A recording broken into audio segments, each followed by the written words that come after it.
usando o áudio, o microfone daquela câmera lá. O Alessandro falou que está pegando muito bem. Então só vamos fazer um teste, a gente cada um fala um pouquinho. Está transmitindo, Alessandro?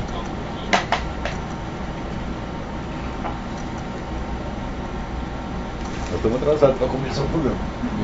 Já vai começar. Falta 1 minuto, né? Falta 1 minuto? Quantos minutos mesmo?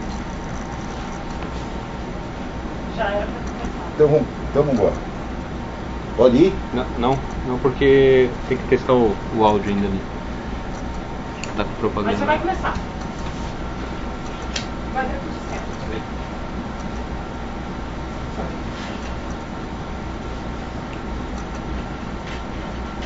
Tá, aqui tá funcionando. Vamos lá. Ô Olavo, a gente precisa fazer um teste de som. Teste Alô, falar alô, alguma coisa. aqui. Não é com o microfone. Esse microfone não tá pegando daqui para pegar o de E esse fora. aqui não está usando? Não.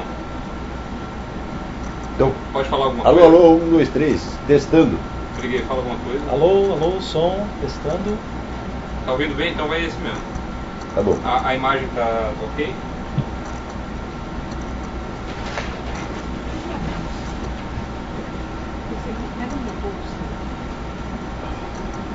A imagem não tá torta, né? Não dá para esperar mais, nós temos que começar de qualquer jeito. Tá. Então beleza, pessoal, só pra falar um pouquinho mais alto que o normal. Só Tá isso. bom. Tá bom? Então pode começar. Valeu.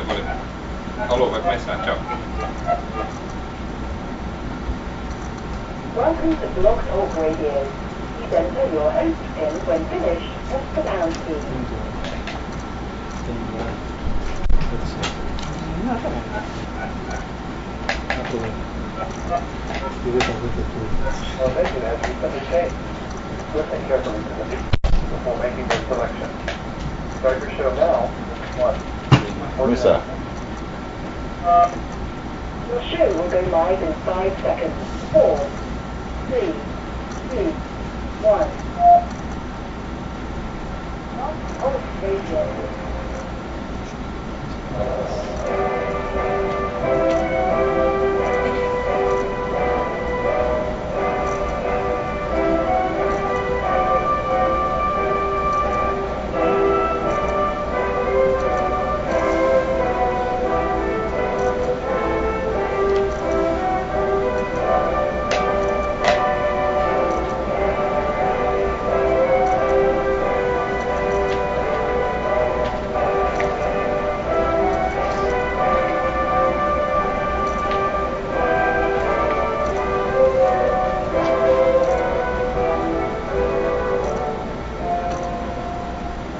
Boa noite, meus amigos. Estamos aqui de volta.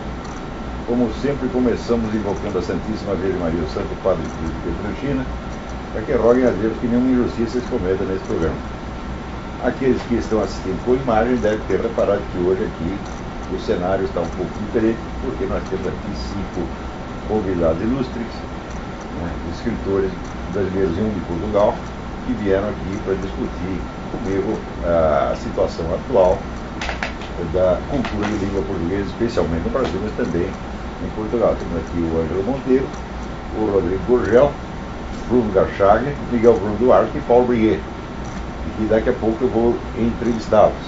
Então eu vou naturalmente reduzir a primeira parte do programa, onde geralmente eu faço o comentário das atualidades, para termos a oportunidade de ouvir o depoimento deles, sobretudo pedir para eles contarem para vocês o que nós estivemos conversando aqui nos últimos 2 dias, e vamos continuar, temos mais 2 dias de encontro aqui.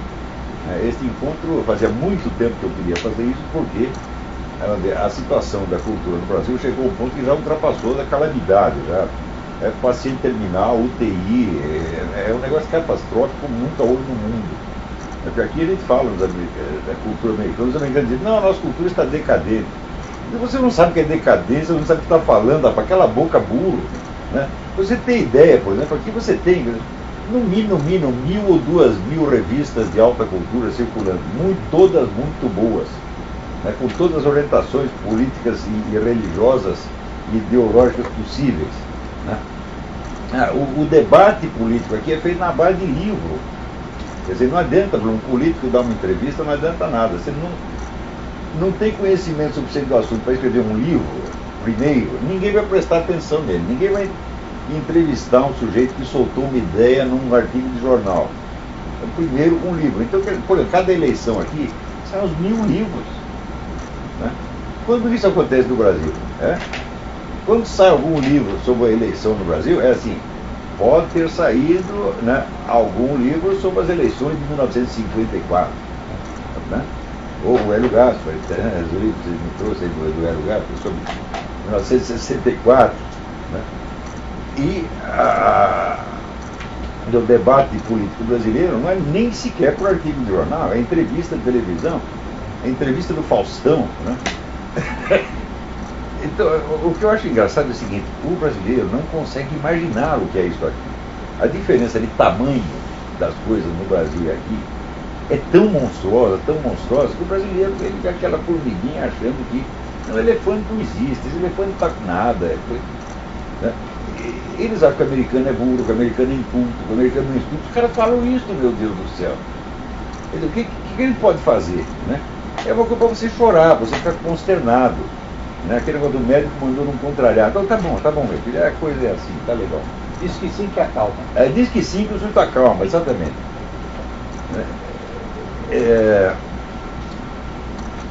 Então, por causa disso, aqui nós reunimos esse pessoal aqui. Deveria ter reunido muito mais. Nós estamos aqui graças a um amigo meu que gentilmente ofereceu dinheiro para comprar passagem e hospedagem. Se tivesse, vamos dizer, um financiamento estatal, né? O Jorge Soros, a Fundação Rockefeller, então faríamos um encontro de 80, 90, 100, né? Estudiosos para discutir o problema. Se bem que nós não conseguiríamos 100, né? Acho que não consegue nem 20. Porra. Pessoas sérias para conversar sobre isso, sobre esse assunto no Brasil, não tem mais. Né? Então, na verdade, fica até mais barato. Graças a Deus não tem ninguém, porque também não haveria dinheiro para convidar os outros. Então, agora, aqui nos Estados Unidos, eu gostaria até de poder fazer uma resenha dos últimos acontecimentos aqui, né? Mas aqui a sucessão de escândalos está muito pior do que chega no noticiário brasileiro.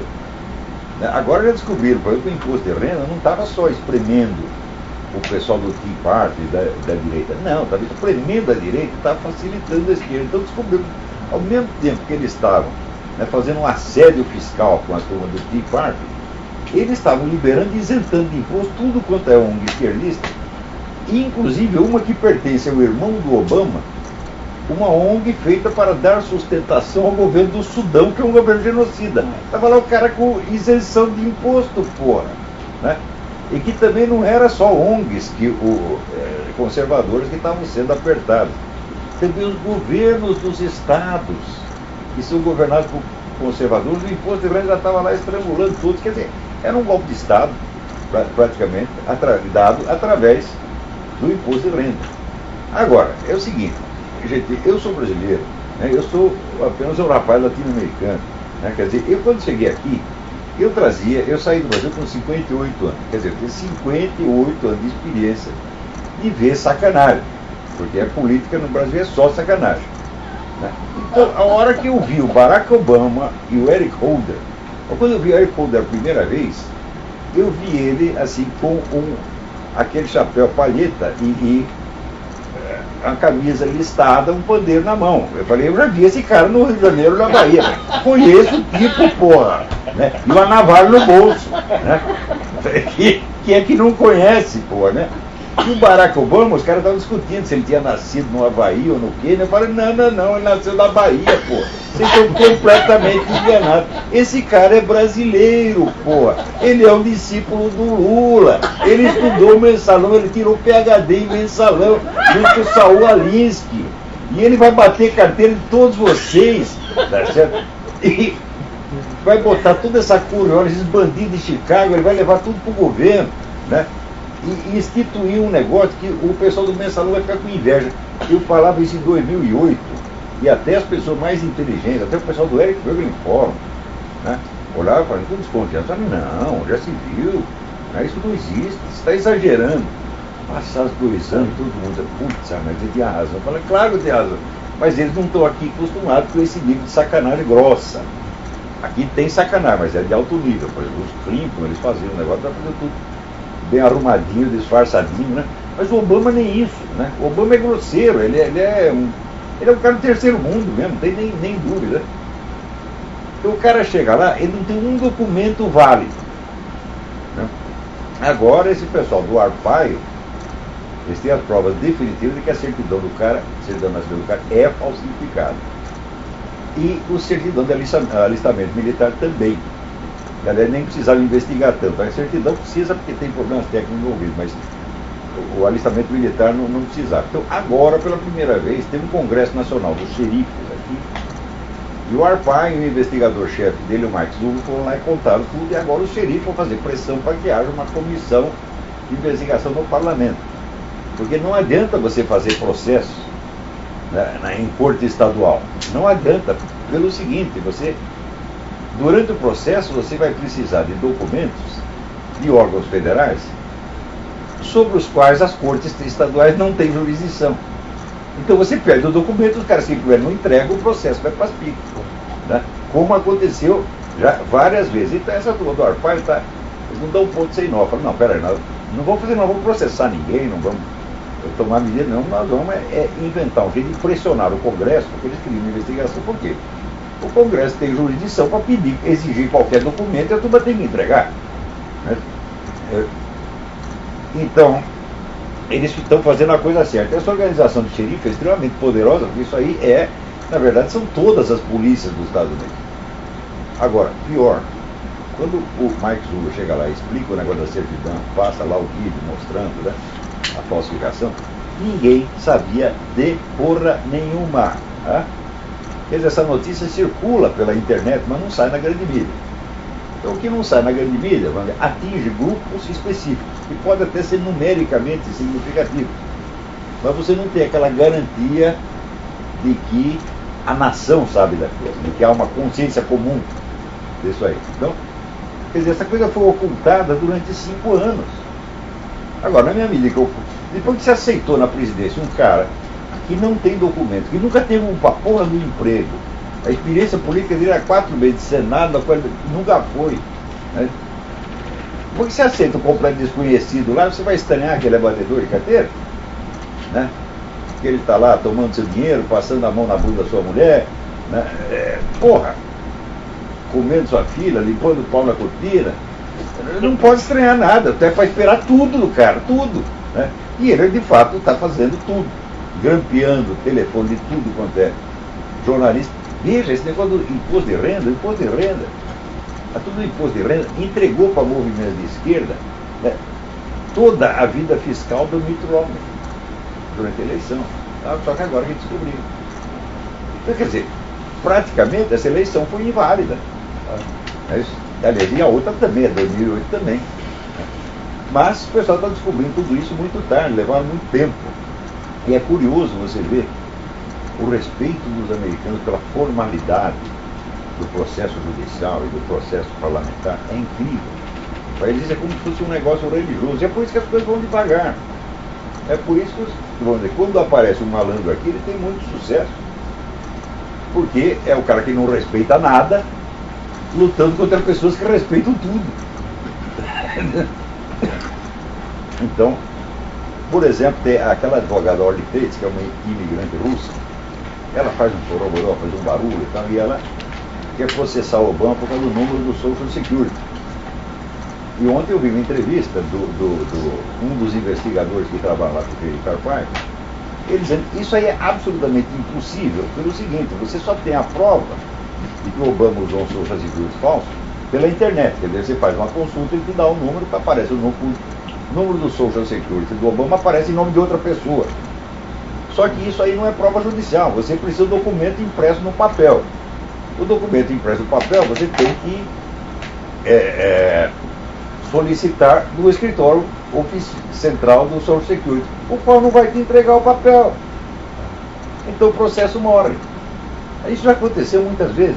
Eles têm razão, pensa a turma do Arpaio está com a cabeça no lugar. A Orly tem que ser uma mulher heróica, mas um pouco histérica, maluca. Bom, se acusar os outros malucos também não significa grande coisa, né? Muito bem. Antes de passar aqui para as nossas entrevistas, eu vou ler para você e comentar um artigo que eu mandei para o Diário do Comércio,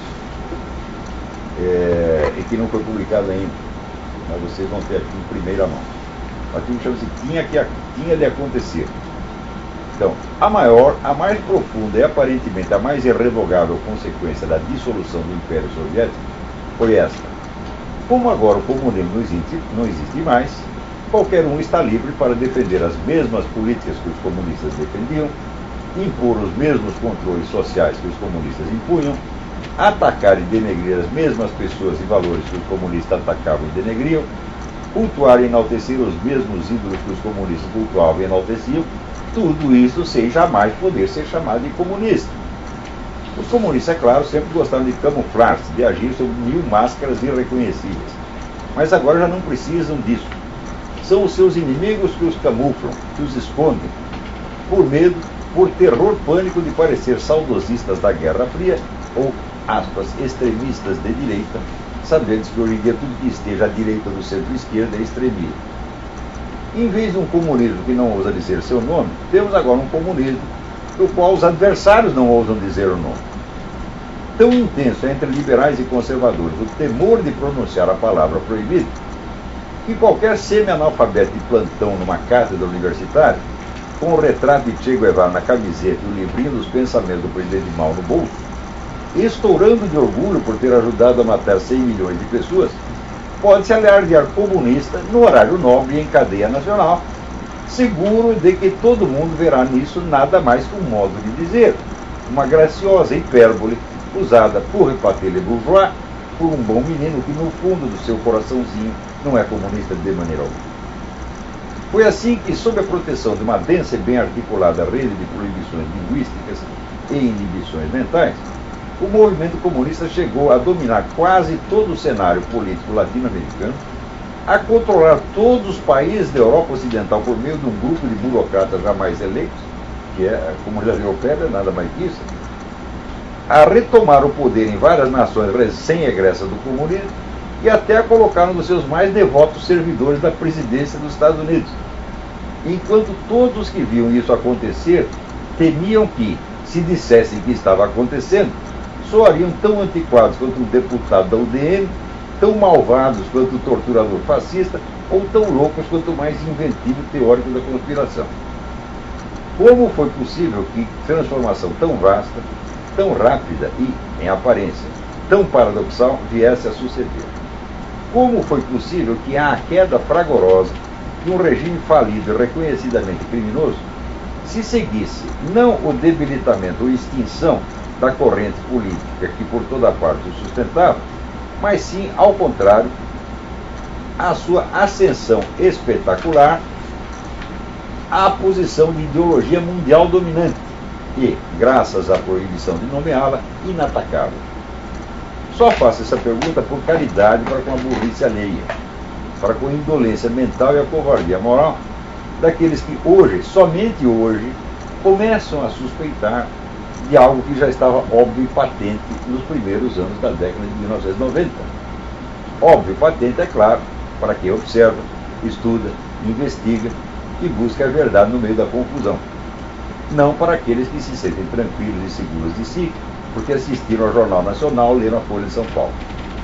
Hoje, aos 66 anos de idade, faltando apenas 2 para completar meio século de jornalismo, estou definitivamente persuadido de que qualquer cidadão que tenha sua principal ou única fonte de informações na mídia popular, chamada grande, talvez, só pela dimensão das suas dívidas ou das suas negociatas com o governo, é um bocó de mola impurável, um cretino desprezível cuja opinião não vale o bafo que a espelhe.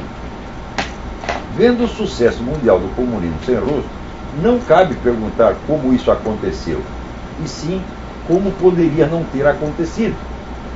Imaginem-se, fim da Segunda Guerra Mundial, derrubado o governo do Führer, ninguém movesse uma palha para punir os crimes do regime extinto e expor ao mundo o horror da ideologia que os produzia. Mas, ao contrário, todo mundo tratasse de silenciar a respeito para não reabrir velhas feridas e deixasse os altos funcionários nazistas nos seus lugares, enriquecidos pelo rateio dos bens do Estado, e livre para circular pelo mundo como honestos e bem-vindos investidores? Quem não vê que em 10 anos o nazismo estaria de volta sob outro nome, talvez até com o mesmo?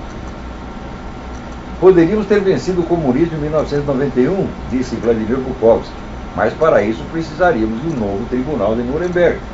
Não houve tribunal nenhum. Mutatis mutandis.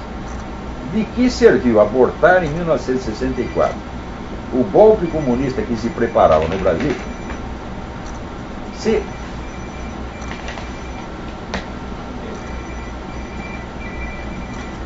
Mutatis mutandis, de que serviu abortar em 1964 o golpe comunista que se preparava no Brasil, se em seguida o novo regime, em vez de educar a população contra o comunismo, preferiu se embelezar com as pompas da neutralidade ideológica e do pragmatismo e só combater os comunistas seletivamente e na sombra, como que envergonhado de antemão pelos crimes que essa escolha imbecil o levaria quase que inevitavelmente a cometer.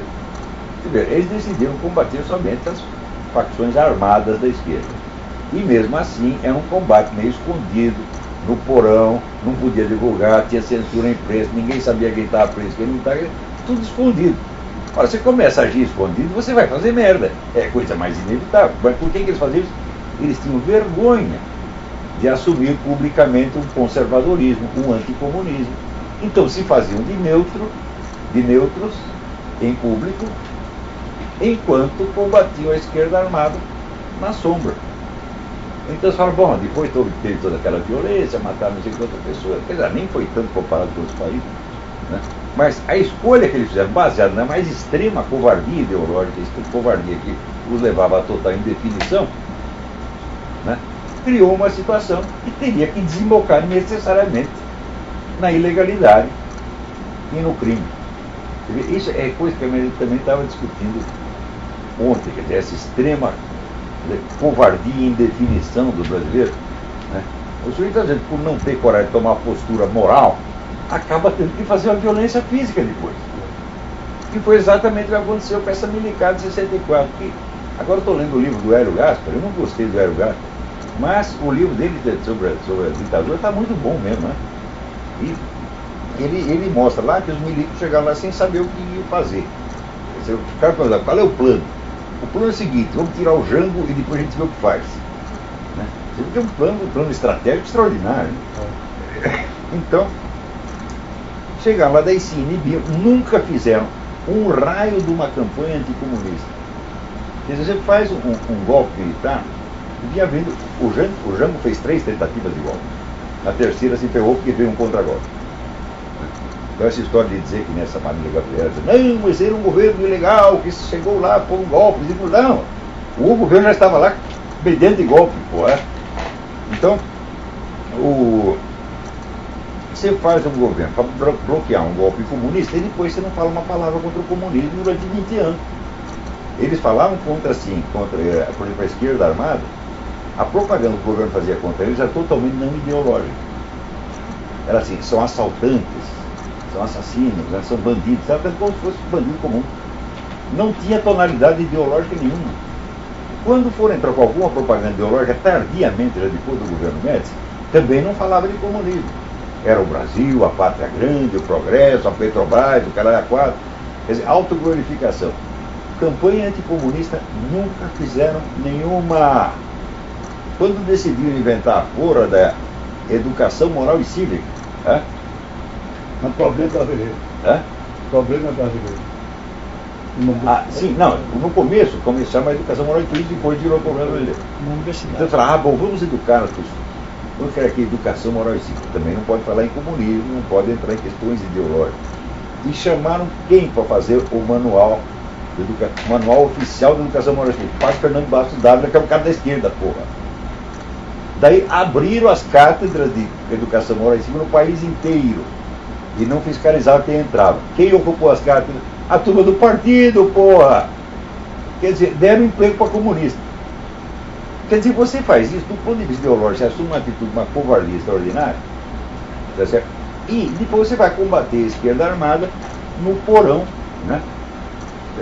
Batendo os caras lá no porão do doicó, tudo escondido, não pode falar. Eu sei, estava na mídia na época. tudo que existia de notícia a esse respeito não podia sair. Então era tudo escondido. Eu falo, pô, o cara faz coisa escondida, já você sabe que tá fazendo merda, pô. E por que fizeram escondido? Porque não tinham coragem de fazer o que tinha de fazer. Quer dizer, ninguém no Brasil teve tanto poder quanto essa milicar de 64. E por 20 anos de omissão ideológica, tá certo? E combate puramente físico contra a esquerda armada. Então, hoje estão sendo humilhados, mas não por causa dos crimes que eles cometeram, mas por causa disso aqui. É a covardia do pessoal de 64 que está sendo punida. Tá certo? A covardia indefinitiva. Eles não precisavam bater num único comunista. Mas você tinha todas as televisões na mão, você tinha a Rede Globo na mão. Eles vamos educar esse povo contra o comunismo, de maneira que toda vez que alguém vê um comunista na rua vai vomitar. Né? Vamos criar um ódio anticomunista. Né? Era isso que tinha que fazer. O comunista merece ser odiado porque já é uma política de ódio. Vamos mostrar o que esses caras fizeram, vamos mostrar o genocídio na Rússia, na China, em Cuba, etc, etc. E ensinar toda a meninada nas escolas que eles têm que se precaver contra isso. Você não precisava dar um tapa num comunista. Não precisava dar uma palmada numa bundinha de comunista. Era só fazer isso. Mas para isso você precisa ter coragem. Você precisa ser um cara honesto, né? E assumir a posição. Mas a americana não, nós somos as Forças Armadas. As Forças Armadas são neutras. Você acabou de tomar uma posição e dar um golpe e você diz que a Força Armada é neutra. Ah, vai tomar no olho do seu cu, porra! Quer dizer, que raio de gente é essa? Né? Enquanto isso, os comunistas, né?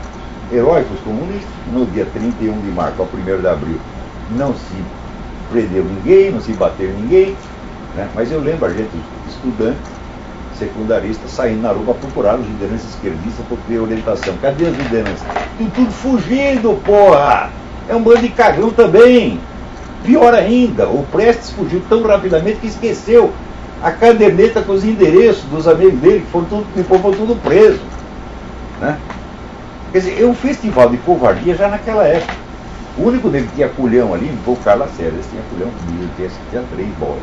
Né? Porque ele viu. Avisaram que os fuzileiros navais invadiram para Tacanabá. E ele fez as contas e disse, olha, nós temos munição para 6 minutos de tiroteio. Né? O que ele fez? Falou, então vou ganhar no blefe.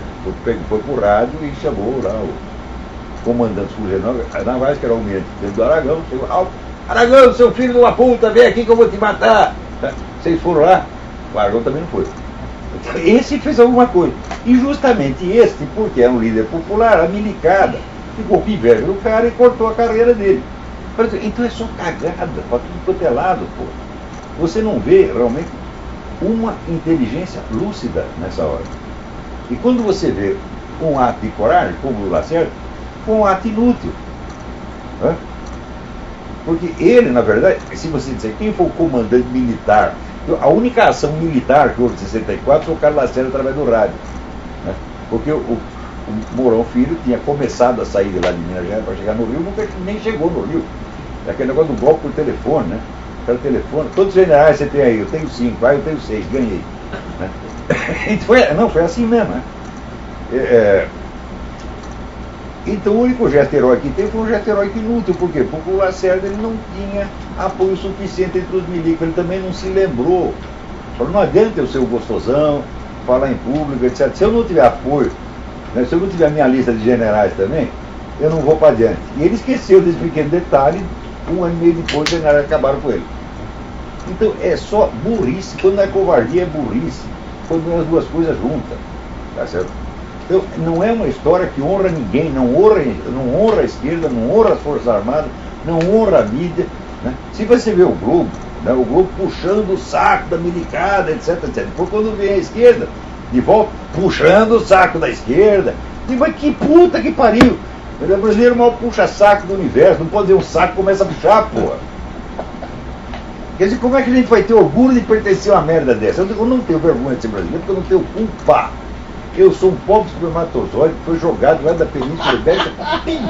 Fui parar lá na casa do caralho. Nasci, né? Eu sou tão inocente aí, porque a minha família chegou depois, né? Que nem aqueles caras da África que estavam lá, né? O sujeito estava lá se divertindo, caçando leão, pelado no meio do mato. Ele leva uma porrada na cabeça e acorda Na América, dão-lhe uma enxada e mandam ele capinar. Ele, do que se trata? E o jeito fica perdido no espaço. Então eu também sou um cara perdido no espaço. Eu acordei para começar a entender o que é o Brasil depois dos 50 anos de idade, pô. Até os 50 eu tava que nem cego em tiroteio, pô. Hoje eu entendo que merda que fizeram deste país. Porque culturalmente o país começa lá em cima. No século XIX que vem caindo. Nunca parou de cair, porra. E hoje o pessoal na escola estuda o quê? Estuda os textos do Gabriel o Pensador, né? E outras coisas desse tipo. Fala, não há o que dizer. Então, agora você vê aqui, esse pessoal comunista, se você lê o que os comunistas dizem, é assim, você pega os discursos do Foro de São Paulo, o discurso do Lula, né, do Maduro, do Chaves, etc. O teu discurso é triunfalista. Ganhamos, dominamos a América Latina, mandamos, né, botar o pau na mesa, pá. E tem outra ala que diz assim, não, comunismo não tem nenhum, não existe. Né? É incrível. As duas coisas funcionam. Por quê? O discurso ideológico ele não tem nada a ver com a realidade, ele diz apenas a reforçar a identidade e unidade do grupo. As duas coisas reforçam. Se você diz, olha, nós estamos por cima da carne seca, nós mandamos, está todo mundo sempre orgulho, reforça o grupo. Se você diz, não, nós somos coitadinhos, a direita vem aí bater em nós, tal, você reforça também, porque o medo também une os caras para fins de autodefesa. Então são dois discursos absolutamente loucos, não tem nada a ver com a realidade. Agora, hoje, veja, aqui saiu na revista da Unesp, Universidade Estadual Paulista, quer dizer, paga com dinheiro público, um artigo sobre a direita no Brasil. Esse artigo é um primor, é uma maravilha. É o tal de Pablo Nogueira que escreve, né? Então é o seguinte, o que existe de direita no Brasil? Meia dúzia de blogs, uns meninos loucos de ser inspirados pelos primos Salgado, pessoas completamente alienadas, doido. Né? Existe lá o pastor Marco Feliciano, o Silas Malafaia, os Bolsonaros, né? Isso na área política, e vamos dizer, na área mais cultural, está o jornalista que tem, que é o Vida Sem Máscara, o jornalzinho que eu inventei, e mais 2 ou 3 blogs. Isso que é a direita brasileira. Somente comediante. É só comediante, né? Quer dizer, politicamente é nada, zero a esquerda. Né? Agora, esta direita microscópica, o surgimento dela, causou um tal bafafá à esquerda, que hoje tem estudos universitários, entrevistas, programas de rádio, discussões no parlamento, né? Congressos de intelectuais para discutir o ressurgimento da direita. Então, quando uma coisa tão microscópica começa a chamar a atenção, é que o outro lado estava acostumado com a hegemonia e controle total, evidentemente. E esse rapaz aqui escreve um artigo exatamente nesse tom. A direita está ressurgindo, cuidado, etc. Ué, por que você estaria alarmado? Porque todo país tem direita e tem esquerda. Né? Se você está assustado porque começou a aparecer a direita, porque a direita não existia, e se a direita existia, existia somente a esquerda e vocês mandavam em tudo. Então, esta é a situação real. Agora, ele diz aqui o seguinte, que a ideia de que há uma revolução gramsciana em curso, né, fui eu que inventei, e é um elemento importante do imaginário da direita. Ou seja, a hegemonia cultural gramsciana, da qual o artigo é um exemplo, é uma coisa imaginária. E ela não existe. Eu digo, mas escuta, se não existe gramsciano, não existe hegemonia gramsciana, também não existe a Unesp, não existe a revista da Unesp, e você não escreveu isso. Você está entendendo? Quer dizer, mas isso aqui você não pode chamar de paráxia cognitiva. Paráxia cognitiva só acontece em grandes cérebros. Isso aqui é estupidez. Isso é ignorância completa, profunda. Você está entendendo? E total inepto. Agora o cara escrevendo numa revista universitária. Puta que pariu. E daí ele escreve lá um negócio sobre Vida Sem Máscara, baseado na tese de um tal de Pat Chico, que eu até comentei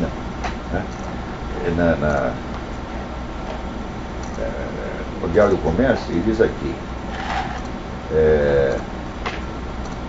para o pesquisador Lucas Pacheco, o site Vida Sem Máscara mantido pelo jornalista, é um exemplo de movimento fascista contemporâneo. Fascista é o cu da sua mãe. É em primeiro lugar. Eles defendem a criação de partidos de direita, dizendo que é um desdobramento natural do desenvolvimento democrático do país. O cara acha que isso é fascismo. Quer dizer, esse Pacheco, daí o pior, o autor tenta ser honesto, aquilo que ele imagina que é honestidade, ele diz. Olavo Carvalho tomou conhecimento do trabalho de Lucas Pacheco e, por meio de artigo do Diário do Comércio, refutou veementemente o epíteto de fascista e classificou a pesquisa de inconsistente. Eu não disse que a pesquisa era inconsistente, eu disse que era subginasiana. Tem muita pesquisa científica inconsistente aí no mundo, tá? Tem lá um erro de cálculo. Isso não é inconsistência, porra. Eu disse, esse Pacheco, ele não pode ser aceito. Isso não pode ser aceito como um trabalho de ginásio, porra. É isso que eu disse. Agora, dizer que eu o acusei de inconsistente é até elogiá-lo.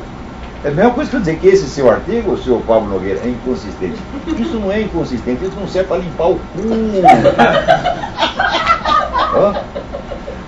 Porque ele dedica 80% do artigo ao que é o integralismo de Plínio Salgado.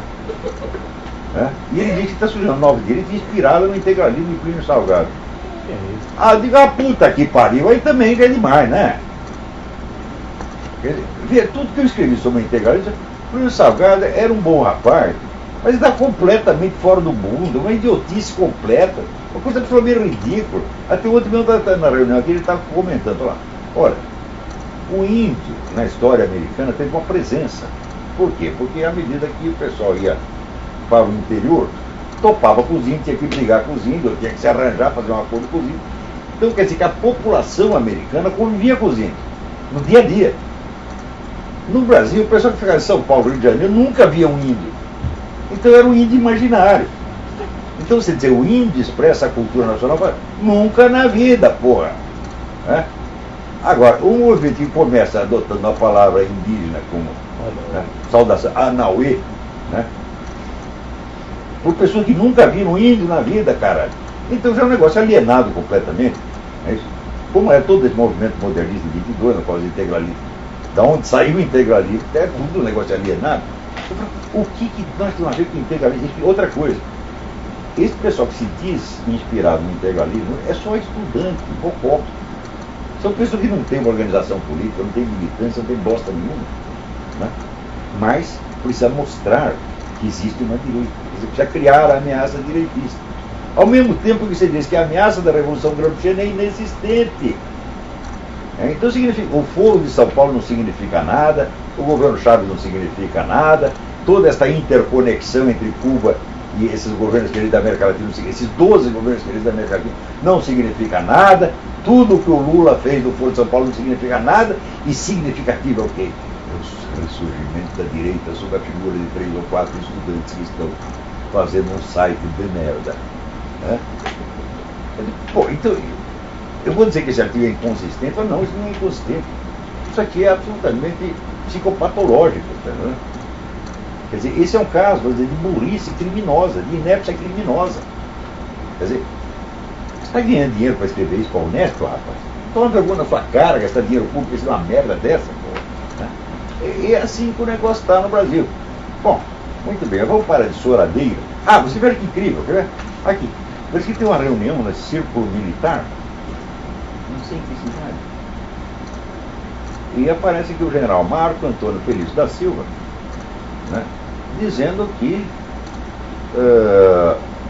o movimento comunista, do qual faz parte o Foro de São Paulo, o PT e todos os outros, tem como finalidade a obtenção do governo comunista. Tem toda uma técnica, toda uma estratégia. O objetivo final é a instalação da ditadura proletária. Eles descobriram isso agora!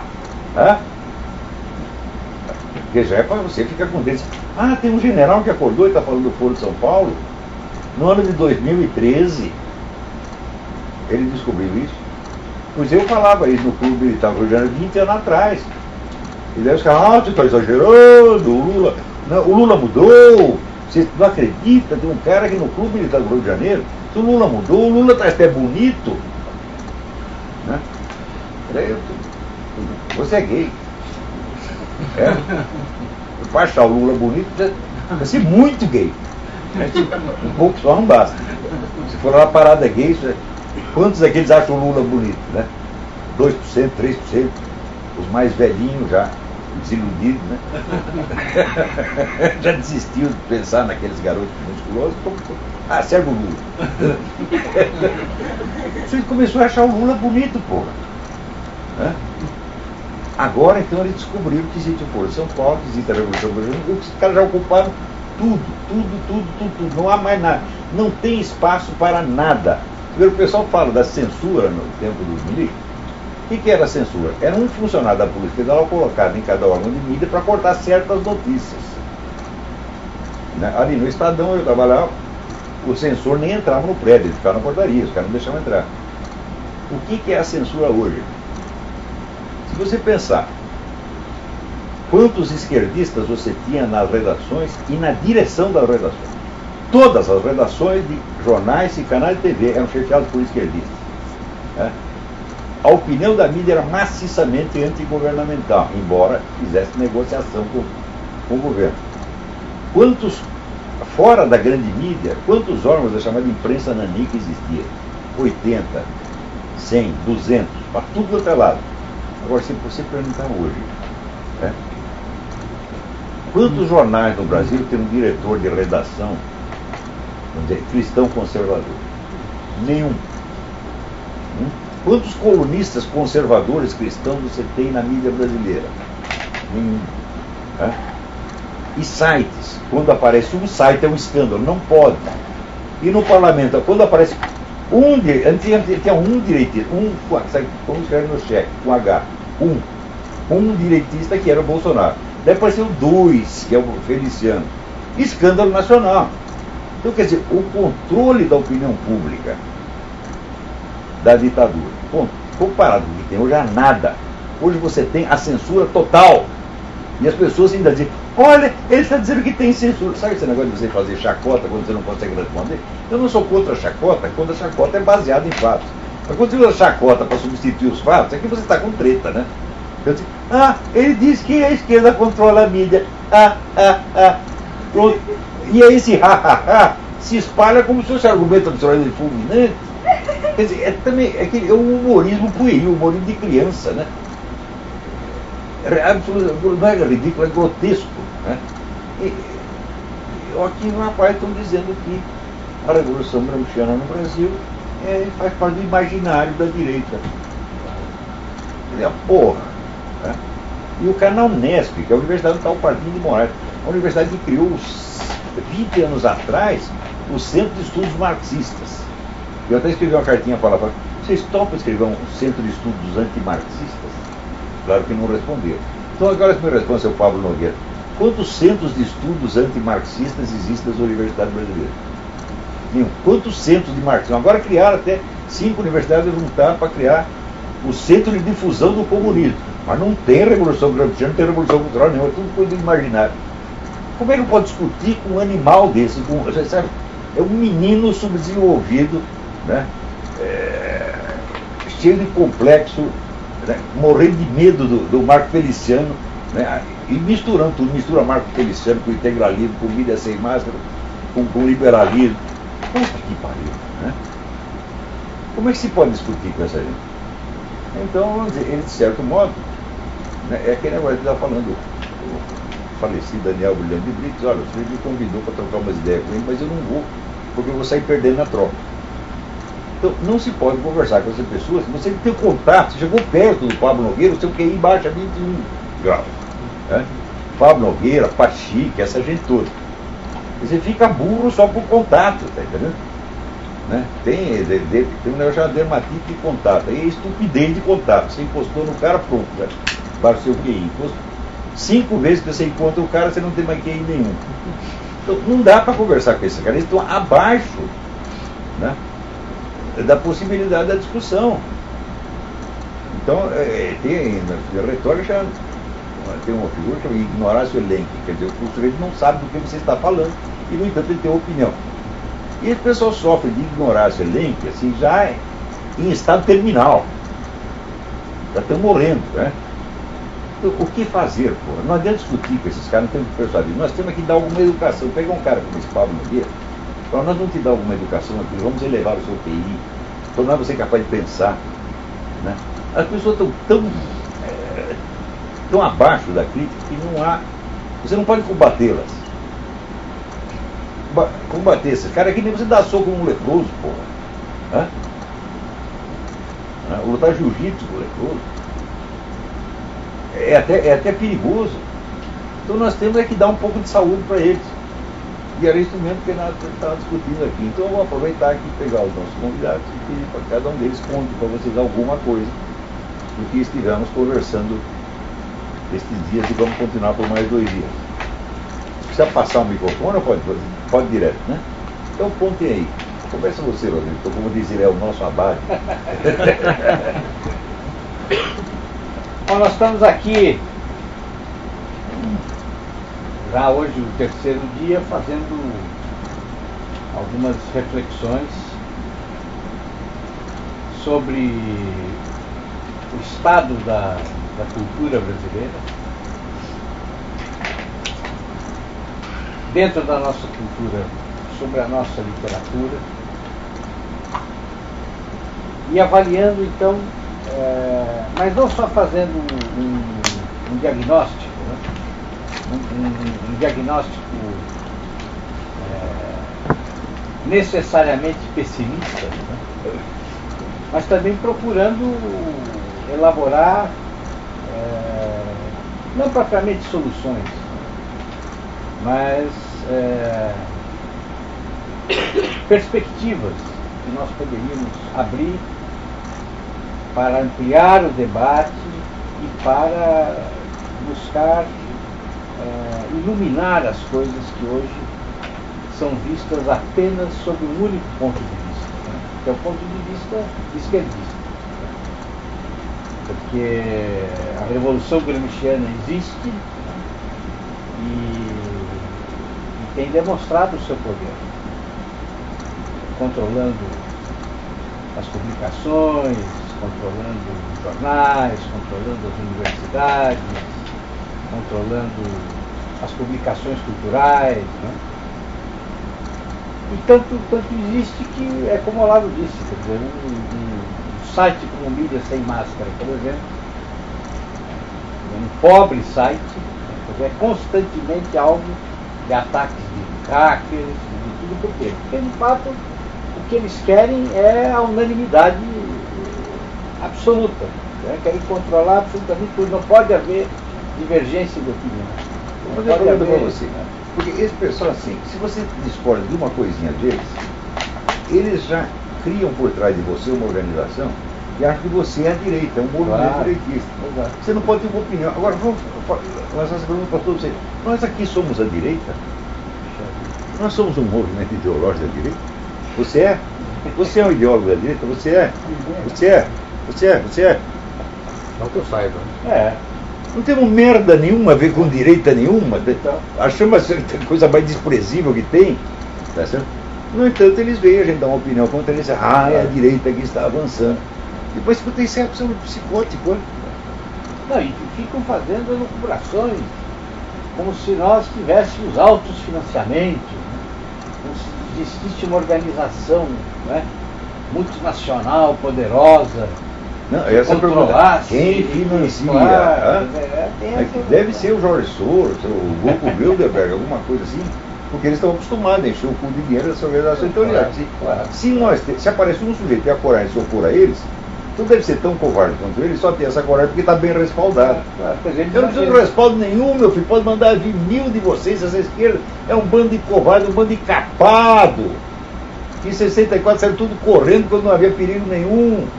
E agora ficam chorando para fingir que são heróis, que não são os cagões, todos eles. Eu conheci um cara que trabalhou no iPhone e eu perguntei para ele, você batia nos caras? Ele disse, não, nunca bati, porque eles já chegavam cagando nas calças. E deve ser verdade mesmo. Né? O número de cara que delatou os outros já chegou contando tudo. Né? E que agora fica se fazendo de coitado e pedindo indenização. Quer dizer, é um show de covardia, de inépcia, de mesquinharia. Mas isso não é um problema da esquerda, da direita é igualzinha. Esse negócio de quem financia Tem um cara da direita, que é o Jânio Cristal, cada 3 linhas que ele escreve, ele pergunta quem financia o Olavo de Carvalho. Quem financia o Olavo de Carvalho é o trabalho do Olavo de Carvalho, seu filho de uma puta. Tá? Vai fazer insinuação, ela cuida da sua mãezinha. Né? Vamos lá. Mas isso é muito interessante, esse comportamento que não admite a diferença de opinião. Quer dizer, é um comportamento que não admite sequer o debate. Não admite que você pense de uma maneira diferente, que você proponha outras questões. Mesmo individualmente. Mesmo individualmente. Não existe para ele. Não estamos falando de questão partidária, que isso não nos interessa.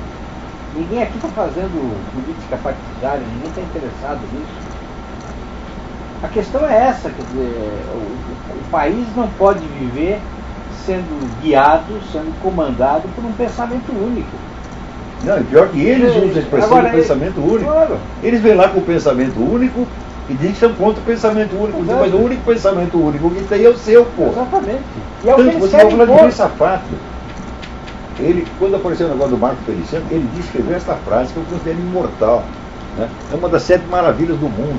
Ele disse: a presença do Marco Feliciano na Comissão de Justiça e Comissão de Direitos Humanos visa a obstruir o debate.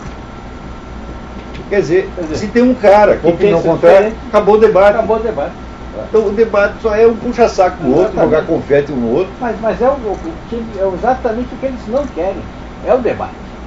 Não quer, que não aguentam. Porque, Exatamente. quando saiu o imbecil coletivo, o pessoal tudo caiu de pau em cima de mim, todos se fuderam. Passaram vergonha, teve alguns até que largaram a carreira intelectual. Teve um que largou de ser cientista e foi ser plantador de alface no Rio Grande do Sul.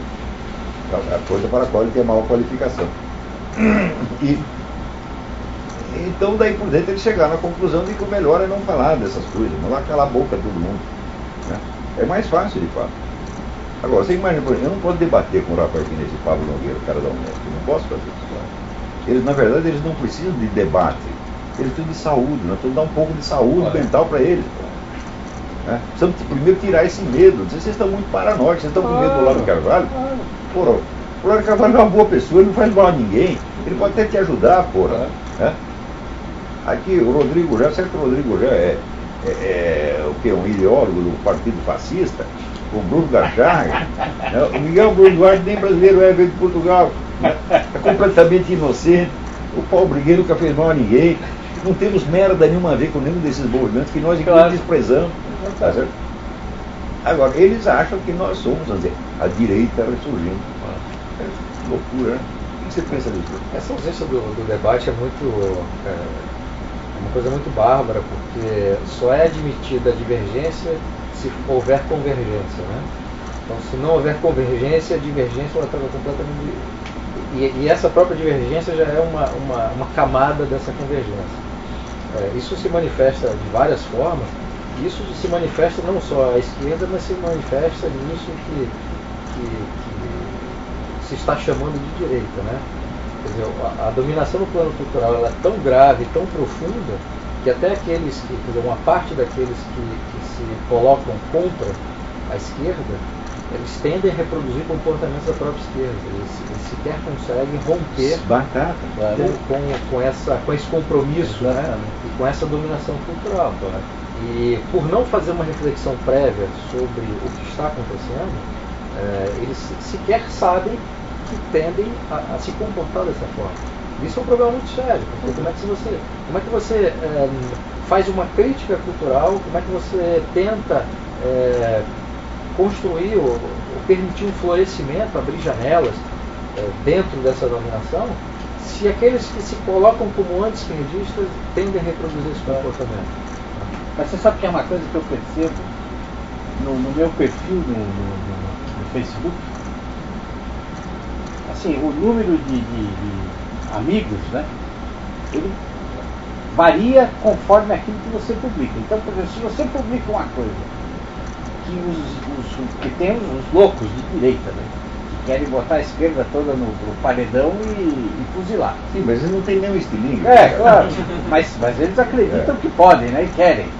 Você publica uma coisa que é não é a crítica, severa, radical, doentia, enlouquecida que eles querem, entendeu? Eles cortam a amizade. Então o número de amigos cai. Aí você vai e publica um negócio contra a esquerda. Aí o teu número de amigos sobe. E fica nesse vai e vem, porque assim, o que as pessoas querem, no fundo, é isso. Elas querem um estereótipo. E aí esse debate nas terrível redes sociais isso. vira o canal do Panamá, né? Quando chega o navio, Exatamente. sobe. É assim mesmo. É um negócio muito grave. Eles querem o estereótipo. Eles querem enquadrar você, classificar, rotular e que você permaneça daquela maneira para sempre. E a realidade não pode ter ambiguidade, não pode ter contradição, tem que ser tudo em bloco. Exato. Esses caras ficariam assustados se ouvissem, por exemplo, os elogios que a gente fez aqui ao Graciliano Ramos, Claro. Jacó Gorender. Claro. Jacó Gorender. Ontem estávamos elogiando o Gorender. Estávamos elogiando o livro do escravismo colonial do senhor Jacó Gorender, um Que é o dos melhor livro marxistas. que tem sobre a escravidão no Brasil, Exato. não é concorrente. Graciliano Ramos, um dos maiores estilistas da língua, né?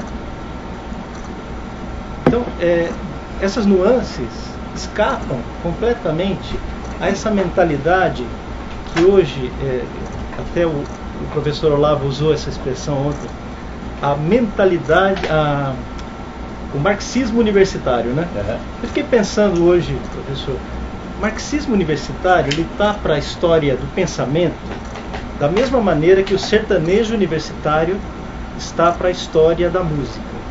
É mais ou menos a mesma coisa. É o sintoma de um país, isso nós discutimos aqui, de um país que perdeu a graça.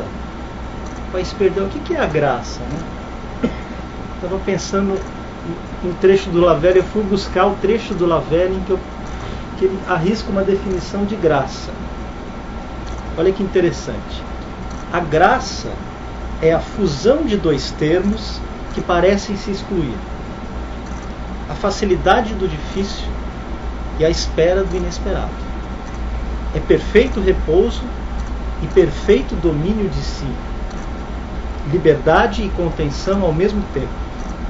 É um silêncio no qual milhares de vozes se compõem.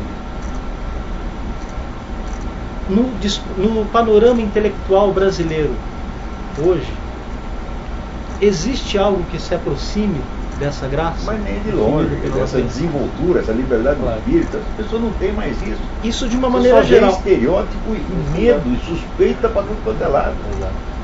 Mas eu acho que ainda existem, professor, focos de resistência. Existe, eu para preservar Alguns um pouquinho deles estão de reunidos medo, nessa eu sala. saí de lá, Claro, porra. claro. E se eu estivesse no Brasil, eu estaria no hospício. Eu não ia aguentar, falar, não, se eu ficar mais uma semana aqui, eu vou matar um na rua. Quem? Qualquer um. Agora, quando você fala isso, eu me preocupo, porque nós todos estamos lá, né? Pois é, mas vocês são um milagre de sobrevivência na selva, né? Mas uma imagem que me vem à cabeça toda vez que eu me proponho a refletir sobre isso é a imagem do Titanic, né? Logo depois de bater no iceberg. Então, como você não tem uma referência, é aquela discussão que a gente estava fazendo nos 2 dias passados sobre a questão da uma ausência de tradição, porque na história do Brasil parece que há, dos grupos ideológicos que se apresentaram ao longo de história, uma concepção prévia de revolução permanente. Então, toda vez que entra um grupo no poder, ele tenta destruir tudo que foi construído antecipadamente, e aí você impede que seja construído qualquer coisa boa, né? Qualquer projeto político, qualquer pensamento, qualquer tradição, seja no plano cultural, literário e tal. E a única coisa que se mantém permanente, de forma permanente nessa revolução que tenta destruir tudo, é essa ideia de destruir tudo ao longo do tempo. Né? Contraditoriamente é aquilo que permanece. Né? Claro, o negócio de jogar a criança fora junto com a água do banho no Brasil é obrigatório. Quando você fica contra alguma coisa, tem que ficar contra 100% e não pode aproveitar nada. Aliás, É um negócio aliás, incrível, o Lula transformou em bordão, né? Nunca antes Nunca antes na história desse país. Não existe história antes disso. verdade. Pois é, a história começa, a história começa comigo, eu sou Adão no paraíso. né? Exatamente. Você veja, ele era leitor de revista em quadrinho no sindicato. Não dá pra ter história com quem não leu, né? Claro. E ele chegou a ler. A história em quadrinho? Acho que ele tem que ficar para Mas dava pra acompanhar as figuras. É, as figuras. Mas essa imagem Ponta do cabeça. Essa imagem do Titanic, por quê? Por que me vem essa imagem? A partir do momento que as pessoas têm que se jogar na água para não submergir junto com o navio, Quer dizer, a imagem cultural que me vem é o que é possível agarrar quando você cai, você agarra. Tanto no plano ideológico, no plano político, no plano cultural. E eu me sinto como um desses náufragos que tenta se agarrar a alguma coisa. Quer dizer, como o ensino e a minha educação, essa questão da tradição, ela nunca foi presente, no momento em que de descoberta intelectual individual, eu tinha que me agarrar a alguma coisa que estava fora. Né? Então minha formação literária, minha formação política, quer dizer, os meus interesses são todos voltados para a Inglaterra, porque sequer eu tive esse conhecimento. Aí o meu interesse sobre história brasileira para resgatar essa tradição, especialmente o conservadorismo no período monárquico, é muito recente. Eu estou fazendo esse exercício de volta, de recuperação de uma determinada tradição que foi enterrada, soterrada, agora. Né? Isso é muito grave, porque no fundo viramos todos náufragos do Titanic histórico do Brasil.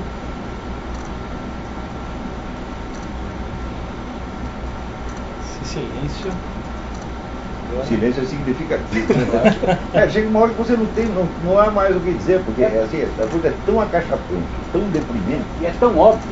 Né? E tão óbvio. Não é? Tão óbvio. A capacidade que esse pessoal tem de não perceber a situação deles mesmo, como esse menino aqui, que ele está dando um exemplo da hegemonia no instante mesmo que ele diz que a hegemonia não existe. Então, como é que você pode conversar com uma pessoa que está totalmente fora do quadro da sua própria existência? É um estado de alienação que já virou psicopatológico.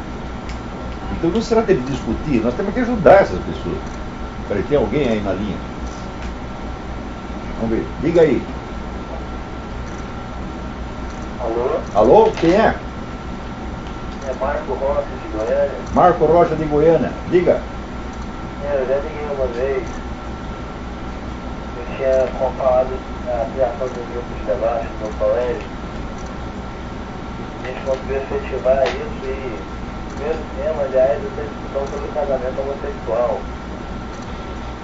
E eu lembro que o senhor tinha falado que esse tema não podia ser discutido, que a gente tem que atacar o ladrão que coloca no site, a série de discussão e etc. Eu estou imaginando como eu vou fazer isso. Eu liguei, na verdade, eu não sei se tem situação de fazer isso, mas porque eu queria te dar um conselho. Diga. E é o seguinte, eu vejo que muitas pessoas que te escutam, muitas pessoas que às vezes não entendem o que você fala. Ah, mas isso é sistemático. Não, com certeza, mas muitas pessoas que têm capacidade de te entender, às vezes não te conhecem, não sabem quem você é. E fiquei pensando, já que você mora nos Estados Unidos, muitas pessoas aí poderiam entender muitas das coisas que você fala, você saberia, os caras conseguiriam entender. Eu fico pensando, por exemplo, se você contactar as pessoas como a questão daquele Wayne Craig. Não, mas eu tenho toda uma rede de contato com os intelectuais americanos. O que vai acontecer é o seguinte, o meu problema não é os Estados Unidos, o meu problema é o Brasil.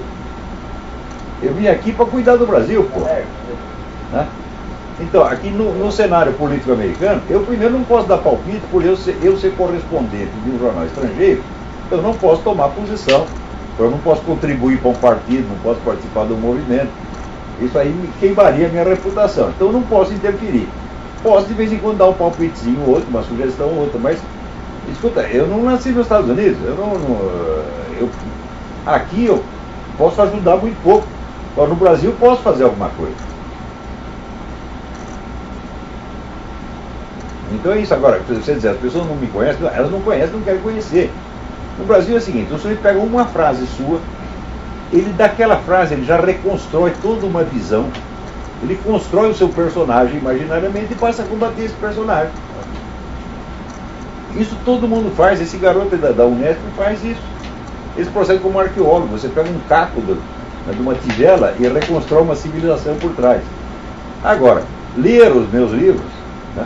O único sujeito que leu alguma coisa foi o Ricardo Mussi, essa turma da esquerda, que leu 2 livros menores meus, que é A Dialética Simbólica e O Futuro Pensamento Brasileiro, e fez lá uma interpretação. Ele disse, escuta, mas isso aí é um centésimo da obra. Tanto que ele chegou à conclusão que o meu interesse principal era a crítica cultural. Eu disse, não, mas a crítica cultural é o prefácio da história. Começa com uma crítica cultural. Mas, né? E o resto? O livro que eu escrevi sobre Aristóteles. E essas 40 mil folhas de transcrições de aulas, né? E o sistema filosófico inteiro que tem importância, você não conhece nada disso. E, aliás, a maior parte não tem capacidade para acompanhar isso. Eu imagino se eu pusesse, pega um desses alunos, pega o Vladimir Safato, diz, agora senta aí, você vai assistir o curso do Olavo. O garoto, na quinta aula, ia estar numa crise, tá certo? Que talvez fosse internado. Porque é tanta coisa que ele não sabe, tanta coisa da qual jamais se falou no Brasil, tantas ideias que são completamente estranhas para ele, que ele não ia saber o que fazer. Então ele se mantém à distância, com medo, né? E fica inventando coisinha. Quer dizer, é uma reação de crianças doentes, na verdade. Então eu vou dizer aqui, elite universitária brasileira, vocês são os bostas, vocês são crianças, vocês todos juntos, 20 mil professores universitários brasileiros, vocês não têm capacidade, não é para discutir comigo, vocês não têm capacidade para acompanhar o meu curso. E não estou falando isso assim para me engrandecer, não, porque eu não sou grande coisa, mas é que vocês são muito pequenos demais. Né? Então, ser o melhor no Brasil é fácil, por absoluta falta de concorrência. Isso aqui é o maior filósofo brasileiro. E eu, por quê? Porque não tem nenhum outro. Então é. Alô? Acho que falhou a ligação. Alô? Alô, quem é? Não, caiu a ligação. Caiu a ligação. Diga. Não, eu tinha uma pergunta que eu discutiu com muitas pessoas, professores, familiares, soldados, todas essas coisas. Agora teve um questionamento único que eu achei bem interessante.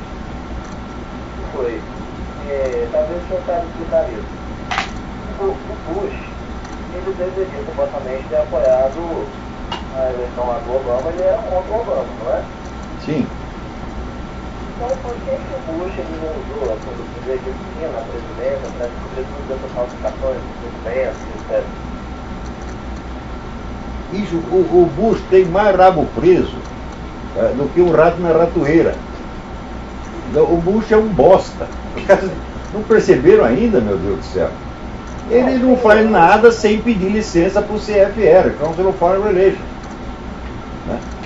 Então, agora, é claro que entre o Bush e o Bush começa a aparecer São Francisco de Assis, comparado com o Obama, porque afinal de contas ele não roubava, ele não usava o imposto de renda para oprimir os inimigos, ele não fazia série de coisas. Mas na verdade, é um presidente medíocre. Eu acho que ele foi excelente presidente do Iraque. Né? Agora, aqui nos Estados Unidos, o que ele fez? Ele não fez nada, absolutamente nada.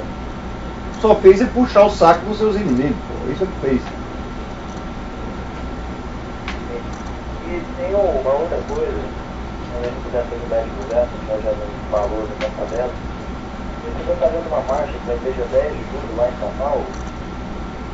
Marcha do quê? Marcha de Deus em defesa da vida, da liberdade, da democracia contra o comunismo. Eu acho isso muito bom, porque você vê, o único tipo de oposição que tem no Brasil não é política, é religiosa. Que é o pessoal que não é contra a política do governo nem nada, eles estão apenas defendendo certos pontos dos seus princípios morais. E isso é a direita no Brasil. É o máximo de direita que pode ter, é isso aí. Que não, vamos dizer, se expressa num movimento ideológico, político. Né?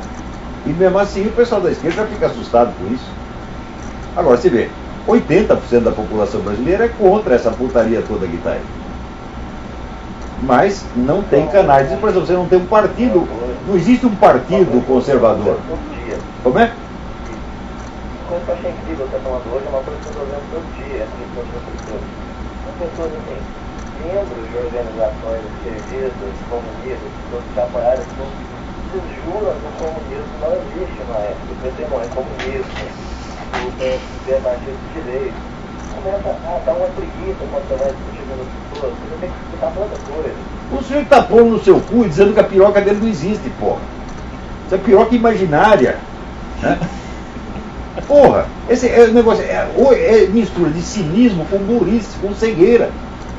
Quer dizer, eles não percebem o poder que eles têm e que eles estão exercendo.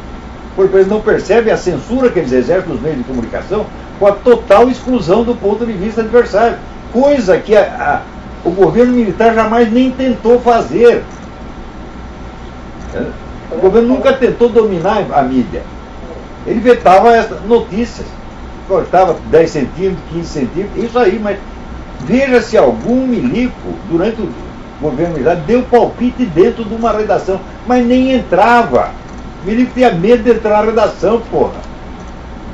Agora, esse pessoal aí não, eles dominam tudo, tapam todas as bocas e dizem, nós não mandamos nada, nós somos uns coitadinhos, isso aí a direita nos ameaçando, vem aí o pastor Marco Feliciano.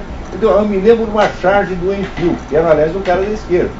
E vinha uma passeata com 10 mil pessoas, todo mundo com cartaz, abaixo, não sei o quê. Blá, blá. Daí do outro lado havia um PM com um cacetete e os 10 mil saíram correndo. Isso é a esquerda no Brasil, porra! Né? Isso é um bando de boiola. Boiola. Agora o pessoal da direita é mais boiola ainda porque tem medo dos boiola, porra. Não é incrível? Então, olha, o Brasil é o país da boiolice, é o país mais covarde, mais assassino, mais burro, né, do mundo. Né? É motivo de vergonha, nós temos que consertar isso aí, porra. Isso aí é uma desonra. Não pode continuar assim, porra. Nós temos que levantar a moral desse povo, caralho. Lembra que você falou que demorava em média 30 anos em algum movimento em alguma força? Ou seja, ele começa a discussão no grupo de intelectuais, etc. Sim, só que cadê os intelectuais? Você pensa que nós estamos... vamos fazer uma discussão intelectual aqui para criar um movimento de direita daqui 30 anos. Fala, você está louco? Ao contrário, se houver uma discussão de um grupo de intelectuais de direita, será daqui 30 anos. Para depois de mais 30 anos haver um partido conservador. Nós não temos a condição de começar isso.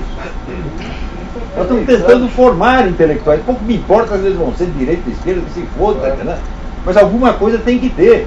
Porque a universidade no Brasil se tornou um centro de estupidificação como nunca existiu na face da Terra.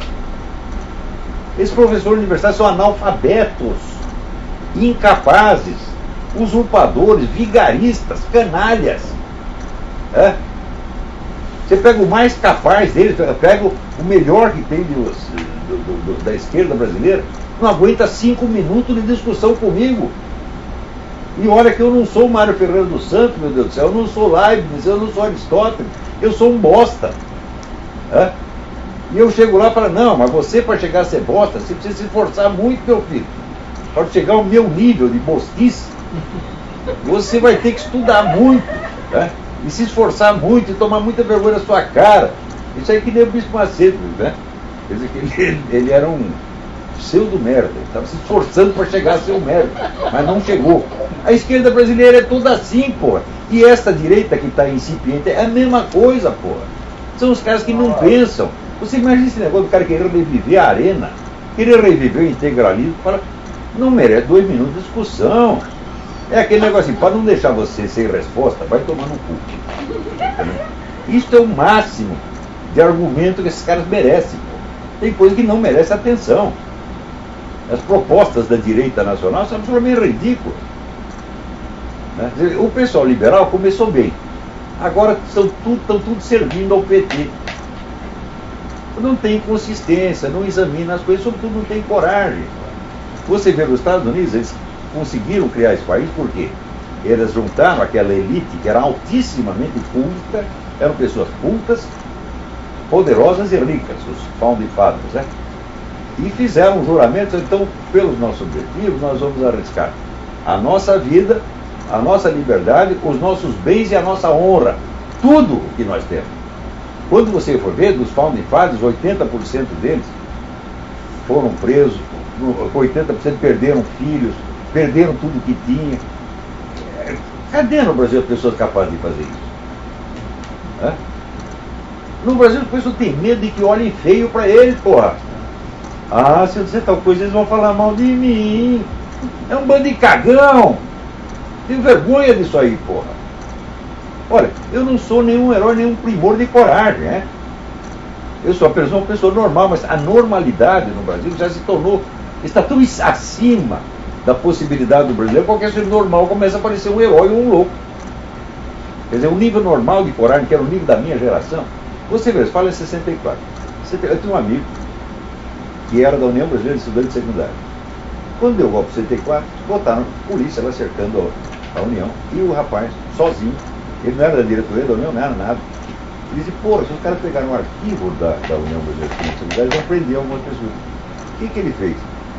Ludibriou a polícia, pulou o muro e roubou o arquivo. Nunca ninguém soube, é um gesto de heroísmo, né? Do lado errado, mas enfim, é heroísmo. Na minha geração isso era normal.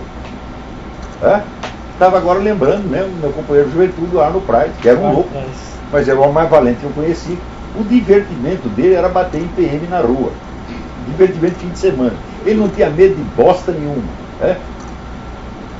Outro cara, vamos dizer que moral e politicamente é um bosta, mas cuja coragem eu nunca neguei, o Rui Falcão foi o presidente do PT.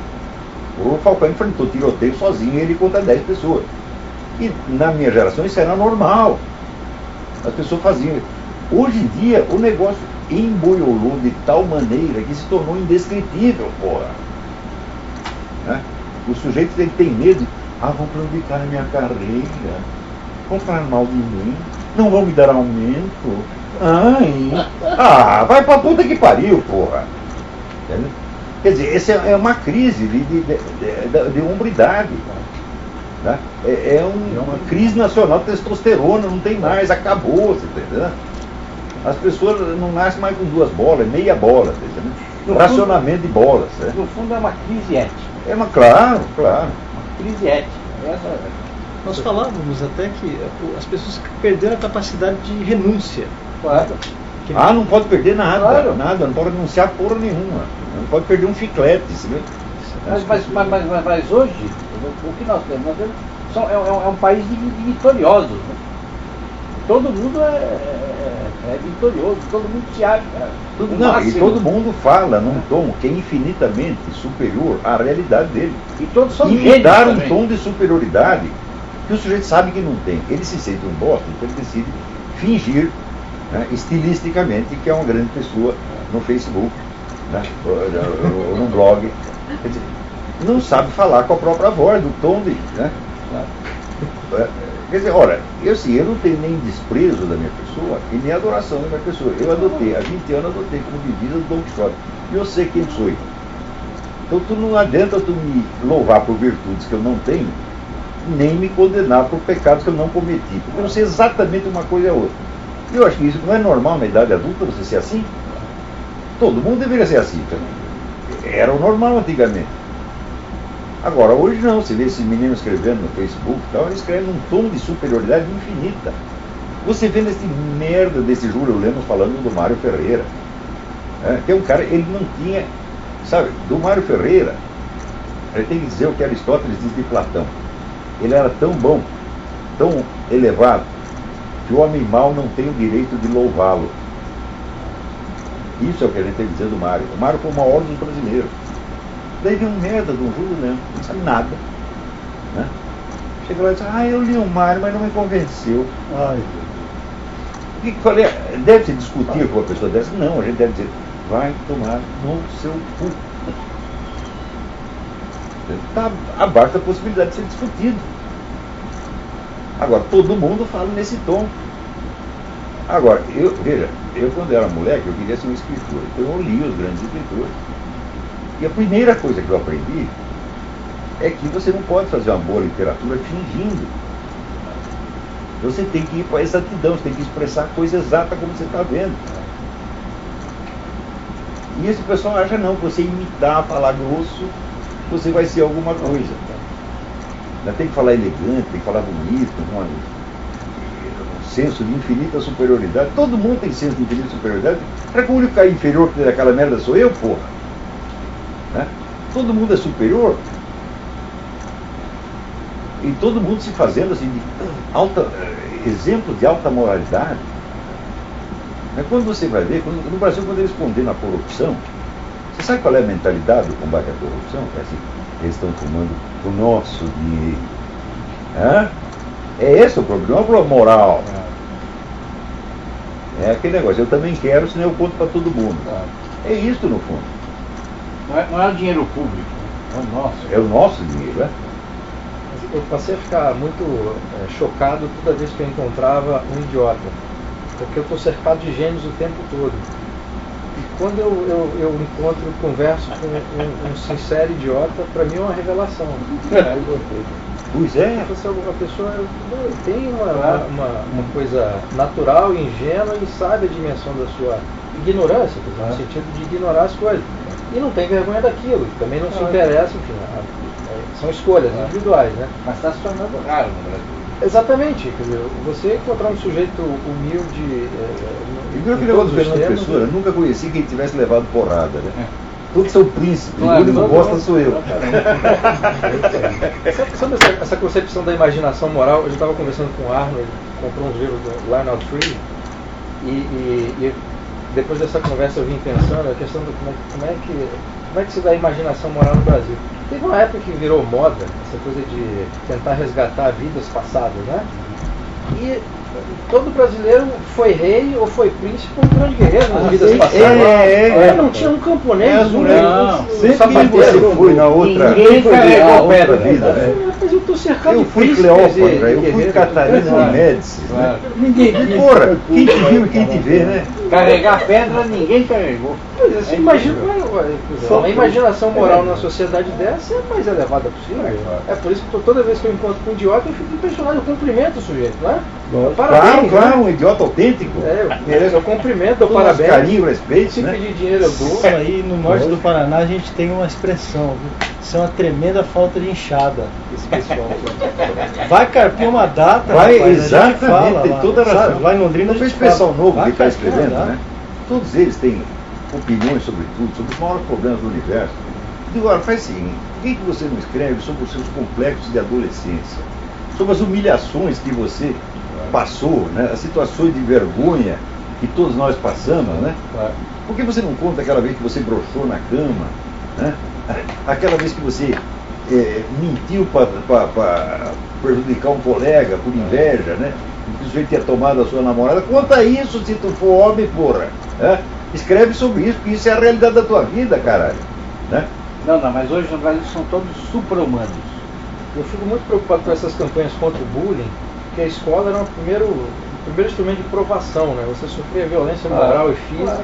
Se você não se safasse daquilo, ferrou. Não, para mim o bullying foi muito bom, porque eu quando eu entrei na escola, eu tinha ficado 7 anos, quando eu entrei na escola eu era um bebê, eu era o maior trouxa, todo mundo me fazia de palhaço, evidentemente. Né? Mas foi aí que eu fui aprendendo aos poucos como é que era, né? O truque. Felizmente eu era tão idiota que eu não levava nada a mal, eu não ficava ofendido com porra nenhuma. Então quando eu percebi, eu achava até engraçado, né? Isso aí me ajudou muito. Muitas vezes também, caras que... Eu lembro o primeiro dia que eu estava indo para o ginásio, fui cercado por 4 irmãos, né? E queriam bater em mim. Eu não sei porquê. Né? E eu fui na conversa, pá. E chegamos na escola, não aconteceu nada. Os 4 viraram meus melhores amigos ali dentro depois.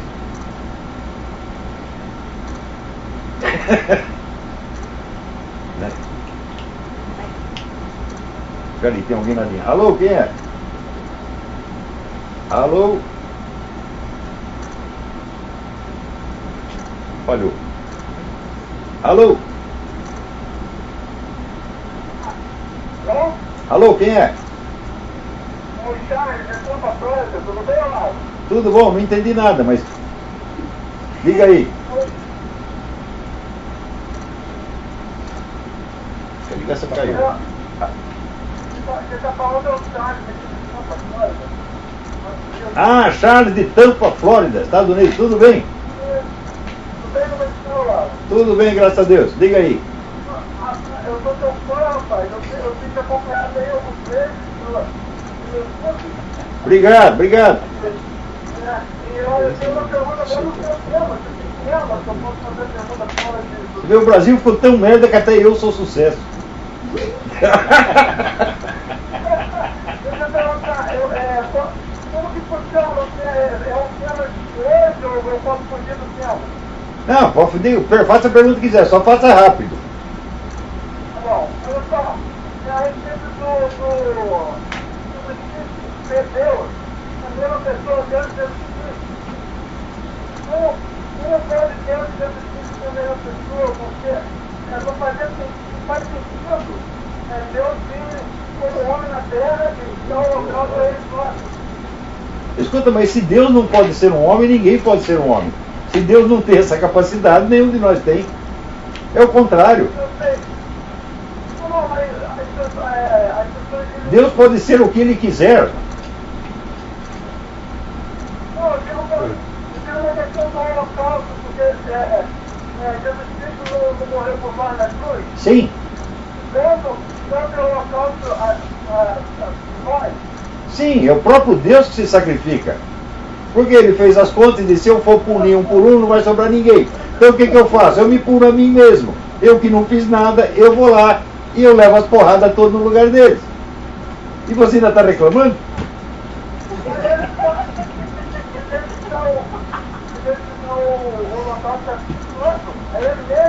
Sim, claro. Ele mesmo se oferece como vítima sacrificial. Se você quer aprender alguma coisa sobre isso, leia o livro do René Girard, O Bode Expiatório. Está tudo explicadinho lá. Não perca esse livro. Tem tradução no Brasil. Não tem desculpa para não ler. O Bode Expiatório. René Girard. Girard. Aliás, um grande amigo do Brasil. Deixa eu dizer uma coisa aqui. O João teve do senhor, onde o Rabicay, o historiador, falando um monte de besteira a respeito do senhor, o senhor estava lendo algumas coisas. Quem? Alô? Pode continuar. E esse historiador mandou um e-mail do senhor falando um monte de besteira. E fiz uma passagem do primeiro que eu estava lendo, onde ele disse que o senhor escreve a favor do senhor dele, o senhor está direito, e aí o senhor falou, não, aí o senhor falou, não, eu escrevo, você esconda no quarto, não, aí eu pensei, se ele soubesse, um terço do outro lado, que é da esquerda, ele não teria. Mas esse é o problema, as pessoas ignoram os outros e em vez de conhecê-los tentam adivinhá-las. Né? Então é aquele negócio que falava o Cláudio Boracato. No Brasil você não lê o que o autor escreve, você lê o que você imagina que em segredo ele queria dizer. Você tenta descobrir o inconsciente do cara. Eu digo, mas escuta, mas se você não entender o meu consciente, como é que vai entender o meu inconsciente? Né? Quer dizer, é muita presunção. É verdade. Né? Então, obrigado pela sua participação. Vamos para outro que tem. Bom, então, esta arrogância que virou epidêmica, né? Essa coisa, todo mundo tem opinião sobre tudo, todo mundo está o tempo todo irritado com os outros, se ofende por qualquer merdinha, não é isso? E todos se fazem de santinhos. Por exemplo, às vezes eu falo uns palavrão aqui. Os brasileiros falam palavrão o tempo todo, eles se fazem de ofendidos. Ele está usando palavras de barcalhão. O que é isso, pô? E você não fala, o Lula não fala. Né? Professor, o Miguel perguntou o que significa babaca. Ele acabou de perguntar aqui pro Brasil. Ele queria que você explicasse. Dá um exemplo prático. Babaca, assim, no sentido originário, quer dizer o órgão sexual feminino. Mas também usado para designar o sujeito idiota. É isso? Não. Então, esta coisa, vamos dizer, desta irritação, dessa afetação de moralidade, quer dizer, eu acho que tudo isso torna impossível uma literatura. Porque a literatura, dizer, é baseada na linguagem do povo, você vai tirar a linguagem dali. Mas se a linguagem popular, ela toda é fingida, você não tem mais o senso da naturalidade nem da sinceridade. Pô. É impossível ser sincero. A pessoa não tem um discurso da sinceridade, só tem um discurso da afetação, do fingimento. Né? Ou acontece o que está acontecendo hoje no Brasil. Quer dizer, a maior parte dos autores só consegue falar de si mesmo. Sim, sim. Só das suas elucubrações. Do seu grupinho. Do seu grupinho, entendeu? E não consegue olhar a realidade. Não, se você vê o que se chama de história do Brasil hoje, é a história da esquerda. Claro. A esquerda conta a sua própria história. Mas quantas pessoas são esquerda no Brasil? 10 mil? Não, aliás, Quantos habitantes tem? 200 milhões? Quer dizer, a história de 10 mil passa a ser a história dos 200 milhões. E aquele eterno reforço de si mesmo, né? E pior, nunca conta as suas vergonhas. Né? E se você não conta as suas vergonhas, meu filho, elas vão para o subconsciente e viram um complexo. Né? Você não reconhecer as suas vergonhas, não reconhecer os seus pecados, é você se candidatar a uma neurose até uma psicose, que é o que acontece com essa gente. Por que você acha que ela junta 2 milhões de esquerdistas, aparece um da direita, ou suposto da direita, e já fica com medo? Isso é um complexo, é uma neurose. Vocês estão doentes, gente. você veja, o Haddad mal tomou posse em São Paulo. Qual foi a primeira grande decisão de política cultural? Os esquerdistas, os mártires da Revolução, indo para as bibliotecas públicas, contando para os jovens a sua versão da história, como se fosse a verdade, única, exclusiva, total. Bom, mas de cara, se não existe contradição, não existe verdade. Um cara que diz que é marxista deveria saber disso. Deveria. Porque todo marxismo é baseado na lógica da contradição. Claro. Tá certo? Então, tudo que é unívoco é só metade da história sempre. Você pode existir uma coisa linear, assim, em pura lógica, é aritmética, mas na vida real, na vida histórica, onde não há contradição, não há realidade, porra! Né?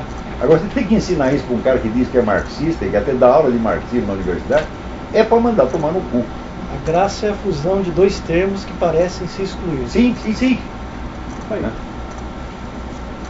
Essa coisa dos escritores, quando se fecham em si mesmo, ou tendem a tratar só dos seus grupos, tem a ver com uma das discussões que foi feita ontem, que é a ausência do mito fundador do país, né? A gente cai na questão da tradição, que foi um assunto que foi debatido. Né? Se você não tem um mito fundador que permita a construção de uma identidade nacional, você reforça os regionalismos. E quando os regionalismos vão se acabando, você reforça a questão de grupo. Grupal. Quando você não está inserido em nenhum grupo, você se refugia no indivíduo. Você cria um novo senso de identidade baseado na sua preferência sexual, na cor da sua pele, qualquer besteira. Mas é o que acontece. Imagina ligado a pessoas que você não conhece e que você odeia. Porque eu lembro, eu abri aqui em São Paulo, há uns 15 anos, o pessoal da sauna gay revoltado porque estava indo travesti lá dentro. E o cara falava assim, sabe, indignado. Pô, a gente vem aqui para procurar uns homens peludos, daí vem esses caras com esses peitão, né? Daí ele fala, tem o nojo disso. Então tá aí a unidade do momento gay, é só ódio interno. Ódio, inveja, sacanagem. Mas cria uma falsa identidade oficial LGBT. Não é isso? Juntando coisas que não tem nada a ver uma com a outra, né? E também, vamos dizer, essa noção de raça, né? Qualquer um cabe, que a autodefinição de raça é feita por declaração. Se eu declarar que eu sou preto, ninguém pode me desmentir, porque daí eu acuso o cara de racista, porra. Não é isso? A verdadeira individualidade é substituída por uma contrafação. Claro, uma caricatura, exatamente um estereótipo qualquer do que a mídia lançou na véspera. Não é isso? Essa questão da miscigenação concreta e da miscigenação ideológica também fez com que essa questão racial diluísse a questão das identidades também, né? Parece que no Brasil há um povo miscigenado que é homogêneo, e aí com isso você não tem essa complexidade, você não tem nuances, isso facilita também o discurso ideológico, né? Você cria uma identidade ideológica para todo mundo. Você não tem identidades e raças que reagem a isso, é mais fácil, né? Isso vira um instrumento muito eficiente de construção de um determinado prisma ideológico e depois de concretização de Os verdadeiros tiveram uma entrevista na televisão com uma mulher que é historiadora, então o sujeito apresentou ela aqui, doutora fulana de tal, professor não sei de onde, blá. Ela disse o seguinte, você esqueceu o principal. O que é? Você esqueceu de dizer que eu sou mulher e negra. Queria eu ser entrevistador. Puxa, eu pensava que você fosse um homem japonês. Ninguém está vendo que você é mulher e negra. Ninguém sabe.